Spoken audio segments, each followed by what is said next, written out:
Hello मित्रांनो, मी तुम्हाला tips सांगत आहे.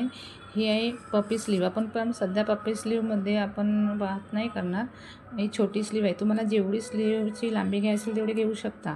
पण आर्महोल आणि आपण आर्मर स्लोपमध्ये खूप बिगनर लोकं किंवा आपण धोका खातो किंवा आपल्याला कळत नाही, कन्फ्यूज जातो, इथं किती घेऊ तिथं किती घेऊ. मग याच्यामध्ये का तो घोळ होतो आपल्याला. याच्यामध्ये एक तर गोलाईमध्ये एकदम तेरपिरीचं जाते, नाहीतर मग इथं जाते, म्हणजे बसत नाही बरोबर व्यवस्थित. एक तर झोल पडते, मग व्यवस्थित दिसत नाही. त्यामुळे आपल्याला घ्यायचं किती आहे, जसं आपला आर्महोल 14चा असला तर 3 घ्यायचं, आणि 14च्या कमी असला तर 13.5 तर 2 सूत कमी करायचे. पण 14चे जसं वरती आर्महोल असला तर 15 असला तर 2 सूत जास्त, 2 सूत, 16 असलं तर 4 सूत, 17 असलं तर 3.5 असं घ्यायचं.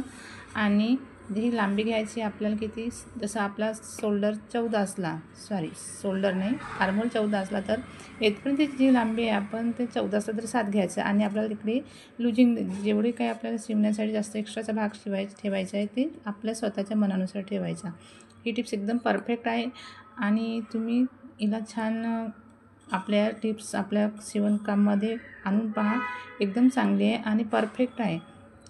कसं ह्या शिवणकामामध्ये आपल्याला छोट्या गोष्टीमुळे आपलं कन्फ्यूज होतो आणि त्यामुळेच आपला ब्लाऊज किंवा आपला सलवार जो बी आहे तो बिघडून जातो आणि आपल्याला मनाला शांती मिळत नाही, चांगलं वाटत नाही. त्यामुळे कसं अस्तिनं हा इम्पॉर्टंट भाग आहे आपल्या शिवणकामाचा. त्यामुळे तुम्ही ही आर्महोल स्लोप आणि आर्महोल कसं घ्यायचं हे मी या स्लीवमध्ये सांगत आहे.